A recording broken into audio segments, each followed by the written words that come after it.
An entitled Karen gets in my face and starts screaming at me, simply because she doesn't know where her item is that she's trying to buy. And after screaming at me for several minutes, this entitled Karen demands that I do my job. So as a result, I decide to maliciously comply, and I get revenge in the best way possible. Here's what happened. So to start things out, I work in an online fulfillment center, and this is at a large home, garden, and building supply store. I think you can use your imagination as to what it is. My job title will come into play later, as technically we aren't supposed to work with customers directly. Just point them in the direction they're supposed to go, or find another associate who works in that department. I had a massive order to grab, several heavy and large pieces of sheet metal and screws. The problem is that the metal sheet size I need isn't where it's meant to be, so I'm having to scan pretty much everything to figure out what's what. But you know what the bigger problem is? This lingering in the wild sadly put me in the range of a wild Karen attack. And that's when this entitled Karen came storming up in a harpy voice. She looked at me and said, "Are you gonna help me or not?" I looked around, suddenly very confused. I looked at her, especially as she hadn't spoken to me at all. This entitled Karen looks at me incredibly annoyed, and she says to me, "Well, I've been standing over there forever, and you haven't offered to help me at all." Still trying to get my bearings, I look at her and I say, "Oh, I'm sorry, my bad. I can try. I don't work in this department, so it will really depend on what you're looking for." Now, when I said this entitled Karen suddenly gets incredibly hostile. She looks at me and says, "Try? You're gonna try to help me?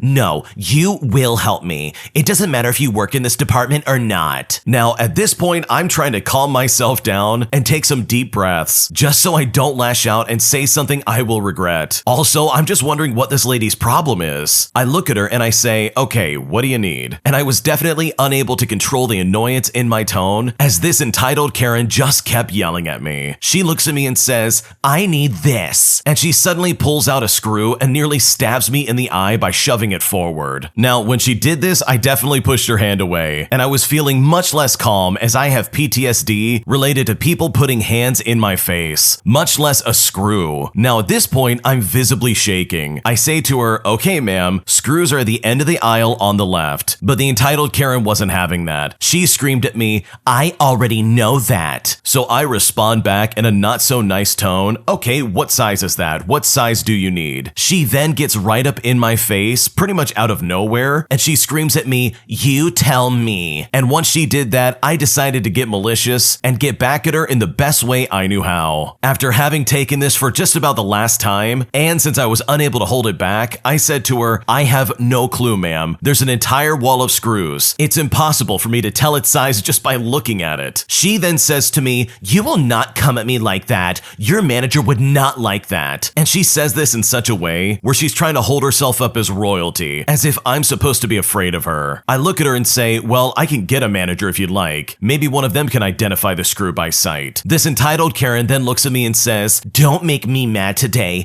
Just do your job." And it's right about then that I decided to maliciously comply. I realized that I had already told her exactly where the product was that she was looking for. So I look at her with a smug look on my face and I say, "Yes, ma'am, I'll do my job." And with that, I walked away from her with my trolley and proceeded to continue looking for the items on my order. The entitled Karen approaches me again and says, "What are you doing?" I looked at her square in the eye and I said, "I'm doing my job." Now, the best part about this is that an aisle over, one of our assistant managers was actually nearby. With the entitled Karen ranting and stomping around like a toddler, I walked over when I noticed him, and I told him I had two issues. For starters, I can't find the item I need to fulfill this online order. And secondly, this entitled Karen might want to talk to him. He laughed and showed me where the correct size of sheet metal was, and totally ignored this entitled Karen. That is, until she huffed loudly and stormed away. I don't think she liked that my manager did like how I handled the situation, but honestly, that's her problem and not mine. That entitled Karen was super obnoxious. Can you imagine just carrying around a random screw and being like, "What size is this?" Like, if you worked in construction or as a carpenter or something along those lines, you could probably look at that screw and be like, "Oh, it's this certain size." I know people who do that, and it's really cool to see. But for the average worker at Lowe's or Home Depot or something like that, there's no way they're gonna know that just by looking at it. So this entitled Karen was completely out of line. Like, she literally could have come into that place of business and measured it ahead of time so she knows what she's buying, instead of yelling at this hourly worker who definitely did not deserve that kind of treatment. And also, what was with her basically pretending to be the Hulk? "You're not gonna like me when I'm angry." Like, what, are you gonna start turning green and throwing things? So good for the original poster poster for basically saying, oh, okay, you want me to do my job? Fine, I'll do my job. Because if somebody talked to me like that, I can't say I wouldn't do the same thing. And if anything, it was probably really satisfying to watch her storm away, angry that she didn't get her way. If you like Am I the Jerk, you're probably going to love Am I the Genius? Check it out, link down below in the description. Today, I messed up by getting matching lobster tattoos with my boyfriend after watching Friends, and I feel really stupid and I really don't know what to do. So this happened a few months ago, but I just found out how bad it was today. So my boyfriend and I are huge fans of the show Friends, and we decided to binge watch the whole series during quarantine. We got to the episode where Phoebe tells Ross that Rachel is his lobster because lobsters mate for life, and we thought it was the cutest thing ever. We've been dating for 2 years, and we were thinking of taking our relationship to the next level. So we thought, why not get matching lobster tattoos to show our love and commitment? Well, we found a tattoo parlor that was open, and they had some good reviews, and so we booked an appointment. We chose a simple design of 2 lobsters holding claws, and we got them inked on our ankles. Now, it hurt a lot, but we were so happy and proud of our tattoos. We took pictures and posted them on Instagram and got a lot of likes and comments from our friends and family. Everyone thought it was adorable and romantic. Fast forward to today, and I was browsing an online forum, and I came across a post that asked, what is something that everyone thinks is true but is actually false? I clicked on it out of curiosity purely, and I saw a comment that said, lobsters don't mate for life. They're actually very promiscuous and will mate with different partners every mating season. I was shocked and confused. I googled it, and sure enough, it was true. Lobsters are not monogamous at all. They're basically the opposite of what Phoebe said. I feel like an idiot. I had just permanently marked myself with a symbol of something that was completely false. I called my boyfriend and I told him the bad news. He seemed to be equally stunned and embarrassed. We both regretted our decision and wish we had done more research before getting the tattoos. Now we're stuck with stupid lobsters that mean absolutely nothing to us. I've got to be honest, I think that's really hilarious. You got a tattoo thinking what was going on was true, but you know what? It ended up being false. And now you're stuck with this tattoo for the rest of your life. That's awful. Unless you want to get it removed or anything like that. In fact, the original poster actually went on to explain more about what happened afterwards. It looks like they had a heart-to-heart last night, and the boyfriend reassured the original poster so much. He said he still adores the lobster tattoos because they represent their love for each other and for Friends. The original poster goes on to explain that Friends is more than just a show to them. It's what brought them together and helped them through very tough times. The boyfriend went on to explain further that the tattoos are a tribute of their passion for each other and for the show, and that's what counts, not some random fact about nature. They will always be meaningful to them, and they are still a nod to the show and a wink to other Friends fans, even if the facts don't line up. And that honestly, in my opinion, is really cool. You're able to turn a negative into a positive. Personally, if that happened to me and I put these tattoos on my body and I thought it meant one thing and then I found out it meant another thing, I would immediately start laughing. I wouldn't take that personally in the slightest. That's a story you can tell for the rest of your life. So in my opinion, you didn't mess up at all. You and your partner did a really fun thing that will mean a lot to both of you moving forward. I pulled my daughter out of a private religious school without consulting my husband, and I did this because of the sketchy nature of this school, as well as the fact that my husband ignored all of my concerns. And at this point, I seriously don't know what to do. So my husband and I have a daughter that's 6 years old. We've been married for 6 years, and we dated for about a year before we got married. When my husband and I first started dating, I learned that he grew up in a very religious family. He's not fanatically religious, and he always shared stories about strange things that he's seen at tent revivals, where he would meet people claiming they are healing others from demons, speaking in tongues, and stuff like that. He has said he's not nearly as religious like the rest of his family, which I found reassuring because I grew up in a pretty relaxed family when it came to religion. He even told me how refreshing I was to him because of how secular and open-minded I am. Anytime I've spent time with his family, he always told me not to take anything they say seriously. They really wanted me to convert and join their church, which I didn't want to, and it really was a point of contention. When we got married, it was an overly religious event, but it was only like that so that we could appeal to my mother-in-law so that they wouldn't make a big stink about it. Now, appeasing his parents was mostly only in small doses here and there, so I tolerated it because I loved him. His parents became insufferable and tried to control a lot of decisions when my daughter was born. His mother gave me a lot of garbage about how concerned they were about my daughter being raised by me. They even wanted to homeschool her when it was time for her to go to school, but I shut that garbage down right away. I've talked to him so many times before about how he needs to stand up to his parents and back me up more. He thought of a compromise where we can send her to a private school that is of his religion. I was skeptical, but I was open-minded, and I wanted to meet with the teachers and the faculty at the school. And when I did, they seemed alright. I mean, I had friends that went to religious schools and it did work out. So to keep the peace amongst the family, we enrolled her. I knew I wanted to make sure her home life would be an environment for open-minded thinking. I've expressed this to him, and he told me he would be open to enrolling her to another school if it doesn't work out. She's been going to this school for 2 years now, and anytime I talk to him about my concerns, he just deflects it. I've had her talk to me about the concept of heck, if you know what I mean, asking me if I think her grandfather is going to be there. I recently witnessed her waving her arm slowly in the air, head bowed to the floor, moving to the music when watching TV sometimes. I'm terrified of the indoctrination at such a young age. I've had enough. So I took her out of the school without even talking to my husband first, because he has absolutely no sense of urgency and shuts down the topics immediately. Now, when he found out, he was furious with me and screamed at me and was trying to tell me how much of a nightmare public schools can be, and that one of the teachers at the private school is friends with his mother, and she is going to be telling her everything. Now, this is literally such a nightmare, and I feel sick about subjecting my daughter to all of this conflict and tension. My husband left and said he needed time to process what I did. He's spending Easter with his parents, and I'm alone with my daughter. Now, I'm not lost when it comes to knowing that I want to protect my daughter at all costs. What I'm really unsure about is how to move forward with my relationship. This has been one of the only times I stood my ground, and everything feels like it's crumbling and falling apart. The original poster actually provided us with an update as to what happened next after this experience. This is what they had to say. I am very frustrated with myself for letting things get out of hand like this. My daughter means everything to me, and I'm upset that I didn't stop all of this sooner or saw the warning signs earlier. I know it seems so obvious and I should have known better, but it's hard to explain why it was so hard. I was basically a frog in a pot of water that was very slowly starting to boil. There was a weird fog of war from everything going on that I deluded myself into thinking compromise was possible. My husband's ambivalence to what I find alarming really slowly evolved over time. It wasn't like a light switch. Now, I know that hindsight is 20/20, but I can't help but feel anger to myself. I basically took her out of the school Thursday morning of last week. The night before, we got into an argument when I brought up my discomfort about the school. I know a lot of people thought my breaking point was seeing my daughter praying and swaying, but it was really a culmination of a lot of things. Between the praying, the fire and brimstone mentality of the topics about heck, and the fear I sense coming from her, the awkwardness and the coldness I would get from faculty at the school whenever I picked her up, and she would sometimes spew gibberish or recite Bible passages of which she really doesn't even understand or comprehend any of its actual meaning, and examples like this went on and on. My frustrations boiled over, and my husband refused to talk about it, as he has done several times before over the last 2 years. So the following morning, I just took her out of school. After he screamed at me and argued with me about how public schools are dangerous, he stormed off, and I haven't heard from him since that argument. He's completely missing in action. I've met with a few schools, and I'm already trying to find solutions on that end. I am not worried about finding a less scarring and a less awful environment for her. I really do think there are some really good options that we can pursue. My main worry now is the unpredictable nature and the silence from my husband. My husband has some connections to a few divorce lawyers, so I talked to some in preparation for the worst. Yesterday evening, a man in his late 70s or early 80s stopped by our house. I didn't answer the door because I didn't recognize him. He went on to suspiciously mosey about my property, looking around the house, and then suddenly left. I called the police, and they went around and surveyed, but the man had left before the police arrived. Earlier this afternoon, I went to get the mail, and I saw this man again, and he approached me, and he walked right up to me as if he knew me. He said to me, "I'm just checking on the welfare of the child that lives in this house." I asked him who he was, and he refused to answer me. He then started to mention the name of the psychiatrist that I see, and then mentioned that a little girl being looked after by a young woman with mental illness is a cause of great alarm, something along those lines. Now, for a bit of context, I've been going to a psychiatrist for an anxiety disorder. It's nothing out of hand, and I've gotten a firm grasp on keeping it at bay with medication, and it's honestly been something that's has been completely manageable. Now, only my husband knows about this and has any idea that I see a psychiatrist. So I assume his parents know because he knows. And this man obviously must know my husband and his parents. That's my only assumption. I told this man to leave and I threatened to call the police. And while he did end up leaving, he did say before he left that the girl is going to be protected. I'm going to meet with a lawyer tomorrow and figure out a plan. I'm going to file for a divorce because this has gotten to a point where I feel unsafe. I worry that me being treated for anxiety will be used against me. I have no idea what they are plotting against me, but they are playing mind games with me. I left the house with my daughter, we're safe, and I have a much clearer idea and solution going forward. I'm not going to try and salvage the relationship with my husband, and my main focus is to make sure my daughter is stable and has a safe environment. I'm pretty sure this is the plot of some Jordan Peele movie. Like, this is just creepy. Like, what on earth is going on? This is just scary and creepy and really disturbing. I first off want to say the original poster is 100% in the right. She has every right to be sketched out by the way her 8-year-old daughter is acting, and also the fact that basically she got tricked into letting her kid go to this school. And worst of all, it looks like her husband just doesn't care. He literally doesn't care about the situation in the slightest. He literally let all of this happen because he wanted to appeal to his parents. That is literally the reason for the season in this situation. And this is one of those worst case scenarios where you hoped it wouldn't get to this point, but the cat slowly emerged out of the bag after 2 years of this garbage. And it's also comical that the husband would be like, oh, but public schools are so dangerous. He wasn't saying that when they first signed their daughter up for school. He was so on board of saying, look, if this doesn't work out, we'll send her somewhere else. I mean, where did that plan go, buddy? I thought that was something you wanted to do. But instead, he's letting his mother put a leash on him and basically lead his marriage along. I know if I was in the original poster's shoes, I would do the exact same thing. I would shut down that homeschooling garbage right away, and I probably would have taken my kid out of school as well, especially if I was uncomfortable with it and if my kid was acting like this. That is not normal behavior for an 8-year-old. It's weird, it's creepy, and it's not normal for an 8-year-old. She is literally just mimicking all the people around her, and she's not coming from any place where she understands what she's saying. Like, this is not okay in my opinion. And this is what your mother-in-law wanted? Like, seriously? She clearly just wanted another person to join her church, and since it wasn't you, she's now coming for your daughter. And I seriously can't stress it enough how weird and crazy that is to me. And it's also obvious over the past 2 years that your husband has made a complete 180. At first he was like, listen, don't listen to my parents, they're weird, they're gonna say stuff that's weird, just ignore them when you meet them, all the way to present day, where he's basically regurgitating everything his mom and dad are probably telling him. It's almost like he has no autonomy over his own life, and he's allowing that to happen to his daughter, to your daughter. So with that in mind, I don't blame you for taking the steps that you did. Not only for saying, you know what, I want to get a divorce, but also for telling this old man who's stalking your property to either get lost or the police are going to come along. This is really sad and weird stuff, and hopefully for the sake of you and your daughter, it all works out in the end. Because from the sounds of it, just from what I've read, it seems like your mother-in-law and father-in-law have their hooks completely in your husband. And unless he wakes up and sees exactly what's going to happen to his marriage, I just don't personally see anything happening that would possibly change his mind. An entitled adult expected a perfect car wash from a bunch of little kids trying to make money. And when he got out of his car and started screaming at all of us, my mom got up in his face and put him in his place. Here's what happened. So when I was a kid, I tried my hardest to be a little entrepreneur, and my mother supported me all the way. I had lemonade stands, I sold books of poetry on the corner by my house, and all my neighbors supported me all the way. The summer that I was 8 years old, I decided that lemonade stands didn't generate enough money. So I, with my neighbors that were all my age, decided to not only do a lemonade stand, but also a car wash. This was over a decade ago where children could basically do whatever. My mom gave us access to the hose, bought us some big sponges, and a Home Depot bucket full of soapy water. We charged $5 for a car wash and sold lemonade to the owners while they waited for us to finish. We ended up making over $100 in a week. On the third day, a man pulled up asking for a car wash. We got to work scrubbing the sides, the tires, and the windows. However, being 8 years old, none of us could get up high enough to clean his roof beyond hitting it with the hose. We figured that this wasn't a big deal because, again, he paid us $5. But you know what? We were mistaken. This grown adult man decided that he was going to get out of his car and scream at a bunch of elementary school children because we did not scrub down the roof. He screamed that he wasn't going to pay us because he had not gotten his money's worth. My mother sat on the front steps the entire time to watch over all of us while we worked. However, she had gone inside to use the bathroom right before this happened. When she heard him screaming, she ran out. Now, a little backstop about my mom: she is one tough lady, an openly gay woman, she's a cancer survivor, and a complete mama bear. She was not gonna stand for this. This 5'3" lady got in his face and screamed back something along the lines of basically calling him a jerk. She said, "Why would you ever expect a professional job from 8-year-olds? You're being charged $5, and you are going to pay them or there's gonna be problems." After she said that, I have never seen a grown man look so intimidated. He ended up giving us a $20 bill and told us to keep the change. He then got back in his car and he drove away. So with all things considered, I truly love my mom. Your mom is awesome. And that guy in the car was an obnoxious jerk. Like, seriously, what was he thinking? These are 8-year-olds trying to scrub down your stupid car. You can't possibly expect a good job out of that, right? These are literally just kids trying to make money. So to have the audacity to try and start screaming at children, all because you don't think they're doing a good job, truly makes you the biggest jerk in the world. Thanks for watching. When you subscribe, make sure to hit the bell to turn on notifications so you never miss a video. To finish listening to all the stories, use the playlist at the top of the description. And if you like Am I the Jerk, you're probably going to love Am I the Genius. Check it out in the description below and subscribe.